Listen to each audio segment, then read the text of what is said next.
First of வந்து ஃபுல்லாக comedy தான். செகண்ட் ஆஃப் வந்து thriller plus twist and turns எல்லாமே இருந்துச்சு.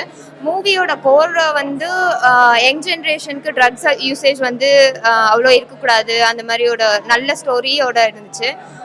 ஆக்டிங் லெவல் எல்லாமே எல்லா ஆர்டிஸ்ட்டும் வந்து பர்ஃபெக்டாக அவங்களோட இதில் பண்ணியிருக்காங்க. சவுண்ட் அண்ட் பிஜிஎம் எஃபெக்ட் வந்து ஃபண்டாஸ்டிக்காக இருந்துச்சு. அண்ட் சாங்ஸ் எல்லாமே வந்து பர்ஃபெக்டாக இருக்குது. ஓகே, மியூசிக் எல்லாமே எனக்கு பிடிச்சிருந்தது. அண்ட் இந்த ஸ்டோரியோட பாயிண்ட் வந்து யங் ஜென்ரேஷனுக்குள்ள பாஸ் ஆயிடுச்சுன்னா நல்லா இருக்கும். அவ்வளோதான், ஃபேமிலியோட வந்து பார்க்கலாம். இதுல வந்து நம்ம வந்து ஆன்லைன் ஸ்கேம் அண்ட் கொஞ்சம் ப்ரெடிக்ட் பண்ற மாதிரி இருந்திருக்கும். இதுல வந்து கூட இருக்கவங்களே வந்து அதுவும் ஒரு புது ஸ்கில் நம்ம கேள்விப்பட்டிருக்க மாட்டோம். ஸோ அதை வச்சு எப்படி அவங்க பண்ணலாம் அப்படி ஐ மீன் எப்படி ஏமாத்துறாங்க அப்படின்றது கொஞ்சம் யூகிக்கலாம். அவ்வளவுதான். நெகட்டிவ்னு பாத்தீங்கன்னா அந்த கேரக்டர்ஸ்ல வந்து பனிஷ் பண்ற அளவுக்கு பனிஷ் பண்ணணும். ஆனா ஃபுல் எல்லாரும் பனிஷ் பண்ணிருப்பாங்கன்னு நம்ம சொல்ல முடியாது. ஸோ கொஞ்சம் வந்து இன்னும் கொஞ்சம் டீப்பா போய் யாரெல்லாம் தப்பு பண்ணிருக்காங்களோ அவங்களையும் பனிஷ் பண்ணிருந்தா கொஞ்சம் நல்லா இருந்திருக்கும். அவ்வளவுதான். யங் ஜென்ரேஷன் பிளஸ் ஃபேமிலி பார்க்கலாம். அவ்வளவுதான். ஆனா அதுல இருக்க ஸ்டோரி, அதுல இருக்க கோர் என்னன்னு மட்டும் புரிஞ்சுக்கிட்டா நல்லா இருக்கும். படம் சூப்பரா இருக்குங்க. ஃபேமிலியோட வந்து பார்க்கலாம். ஒரு ஃபேமிலி என்டர்டைன்மெண்ட் படம் தான். ஒரு சஸ்பென்ஸ் த்ரில்லராக இருக்குது. மன்னர் காலத்தில் பயன்படுத்தின அந்த நிழல் நடை ஷேடோ வாக்கை பயன்படுத்தி ஸ்க்ரீன் ப்ளே பண்ணியிருக்காங்க. ரொம்ப அருமையாக இருக்குது. ஹீரோயின் ரொம்ப அருமையாக நடிச்சிருக்காங்க. மொத்த டீமுக்கு என்னோட ரொம்ப பெரிய வாழ்த்துக்கள். கிரி சார் ரொம்ப ஒரு சைக்கோத்தனமாக நல்லா நடிச்சிருக்காப்புல. கண்டிப்பாக அவரோட நடிப்பு ரொம்ப பாராட்டணும்.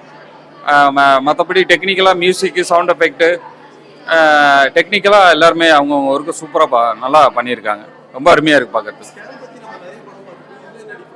ஆமாம், டிஃப்ரெண்ட்டாக இருக்குங்க. அதாவது மன்னர் காலத்தில் பயன்படுத்தின அந்த ஷேடோ வாக்கு அதை பயன்படுத்தி தான் வந்து அந்த ஒரு சஸ்பென்ஸ் த்ரில்லர் நடக்குது, அந்த ஸ்மக்லிங் நடக்குது. அது ரொம்ப நல்லா இருக்குது. அது கண்டிப்பாங்க. நெகட்டிவ் அது எல்லா படத்துலையுமே இருக்கும் நெகட்டிவ். அதை நம்ம வந்து சொல்ல முடியாது. நீங்கள் படத்தை பாருங்க, உங்களுக்கே புரியும். கண்டிப்பாக எல்லாரும் வந்து படத்தை பாருங்க, தியேட்டரில் பாருங்க. கண்டிப்பாக படம் பிடிக்கும். திரும்பிப்பார் படம் பார்த்தேன். திருப்பியும் வந்து பார்க்க தூண்டி இருக்கிற படம் திரும்பிப்பார் படம். கலைஞர் வசனம் எழுதி திரும்பிப்பார் என்றொரு படம் திரைக்கு வந்தது அந்த நாளில். இந்த நாளில் இன்றைக்கு வந்திருக்கிற திரும்பிப்பார் படம் ஒரு திகிலும் விறுவிறுப்பும் நிறைந்த காட்சிகள் உள்ளடக்கிய படம். ஒருமுறை பார்த்தால் திருப்பியும் பார்க்க வேண்டும் என்று நம்மை தூண்ட வைக்கிற படம்.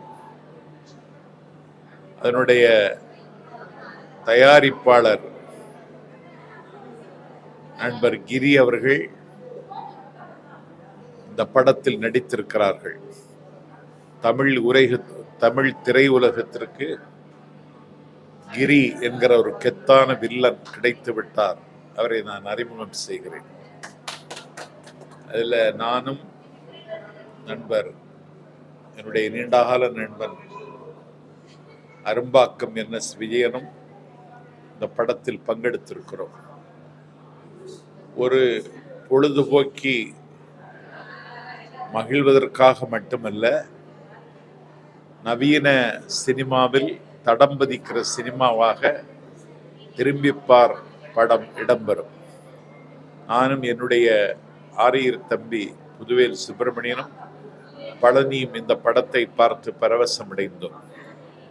இதற்கு உங்களை போன்ற வலைத்தளத்தில் இருக்கிறவர்கள் கொஞ்சம் இந்த படத்திற்கு முகம் தந்தால், முகவரி தந்தால், திரும்பிப்பார் படம் தமிழ்நாட்டு திரைப்பட உலகத்தில் எல்லோரையும் திரும்பி பார்க்க வைத்த படமாக இடம்பெறும் என்கிற நம்பிக்கை எனக்கு இருக்கிறது.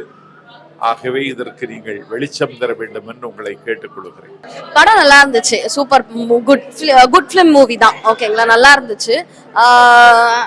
ஃபர்ஸ்ட் ஹாஃப் வந்து ஃபுல்லா காமெடி ஜானர் அந்த மாதிரி போச்சு. செகண்ட் ஹாஃப் நல்லா த்ரில்லிங்கா போச்சு. நிறைய ட்விஸ்ட் அண்ட் டர்ன்ஸ் இருந்துச்சு. கிளைமேக்ஸ் வந்து ஒரு ஹெவி ட்விஸ்ட் கொடுத்துருந்தாங்க. நல்லா கொடுத்துருந்தாங்க. படம் சூப்பரா இருந்தது. ஆக்ட் பண்ணவங்க எல்லாருமே பிரில்லியண்டா ஆக்ட் பண்ணியிருந்தாங்க. நல்லா இருந்துச்சு படம். இது ஸ்கேம் பத்தின படம் தான். And how to use a psychiatric patient, எப்படி சைக்காட்ரிக் பேஷண்ட் வந்து நீங்க எப்படி யூஸ் பண்ணிப்பீங்க, அதை வந்து எப்படி ஸ்கேம் பண்ணுவாங்க. ஒரு இப்போ வந்து மற்ற இடத்துல ஆன்லைன் ஸ்கேம் பண்றாங்க, இது வந்து கூடவே இருந்து எப்படி ஸ்கேம் பண்றாங்க அப்படின்றது ஒரு நல்ல ஒரு ட்விஸ்டா இருக்கிற மூவிஸ் அதான் இருந்துச்சு. பிரில்லியன்ட் ஆக்டிங்னு சொன்னா வில்லனோட ஆக்டிங், ஐ மீன் அந்த சைக்காட்ரிக் பேஷண்ட் அந்த வில்லனோட ஆக்டிங் சூப்பர் பிரில்லியண்டா இருந்துச்சு. பிளஸ் ஹீரோயினோட ஆக்டிங்கும் ஹெவியா இருந்துச்சு. நல்லா இருந்தது. நெகட்டிவ்னு சொல்ல போனா அந்த கிளைமேக்ஸ்ல வந்து அந்த ஸ்கேம் பண்ணவங்கள நீங்க ஏதாச்சும் ஒரு இது பண்ணியிருந்தாங்கன்னா நல்லா இருந்திருக்கும். அவங்களுக்கு கொஞ்சம் தண்டனை கொடுத்துருந்த மாதிரி காமிச்சிருக்காங்க, இல்ல ஃபவுண்ட் அவுட் பண்ணியிருக்காங்க, அந்த போலீஸ் வந்து ஃபைன் பண்ணியிருக்காங்க அந்த ட்விஸ்ட் அப்படின்னா நல்லா இருந்திருக்கும். மற்றபடி எல்லாமே சூப்பரா இருந்துச்சு. ஃபேமிலி ஆடியன்ஸ் பார்க்கலாம், ஃப்ரெண்ட்ஸ் எல்லாருமே நல்லா எல்லாருமே பார்க்கலாம். ஃபேமிலி ஆடியன்ஸ் கண்டிப்பா பார்க்கலாம். ஃபர்ஸ்ட் ஹாஃப் நல்லா ஃபன்னியாக காமெடியாக இருந்தது. செகண்ட் ஹாஃப்ல த்ரில்லிங்கும் நல்லா சூப்பராக இருந்துச்சு. ஆக்டிங்லாம் சூப்பர், சவுண்ட் எஃபெக்ட்ஸ்லாம் நல்லா இருக்கு, பிஜிஎம்மும் நல்லா பண்ணியிருக்காங்க. ஒரு ஒரு சைக்காட்ரிக் பேஷண்ட் வந்துட்டு எப்படி யூஸ் பண்ணி மணி எப்படி வந்துட்டு அவங்க ஸ்கேம் பண்ணாங்க. இப்போ டெய்லி ஆன்லைன் ஸ்கேம் விட இப்போ ஆஃப்லைனில் ஒரு பேஷண்ட் எப்படி ஸ்கேம் பண்ணுறாங்கன்ற மாதிரி ஸ்டோரி இருந்துச்சு. மியூசிக் சூப்பராக இருந்துச்சு. வேல்முருகன் சாரோட ஒரு பாட்டும் நல்லா இருந்தது. நல்லா இருந்துச்சு. அவங்களோட சீன் வந்து ஃபர்ஸ்ட் ஹாஃப்ல இருந்துச்சு, நல்லா இருந்துச்சு. இல்ல மூவி ஃபன்னியாவும் இருந்தது. ஸ்டார்டிங் வந்துட்டு அண்ட் எண்டிங்ல வந்துட்டு நல்ல மாரலும் நல்லா இருந்துச்சு. இல்ல எல்லாருமே பார்க்க வேண்டியதுதான். ஸ்கேம் ஆகாம எப்படி இருக்கிறதுன்றது தெரிஞ்சுக்கிறது நல்லதுதான்.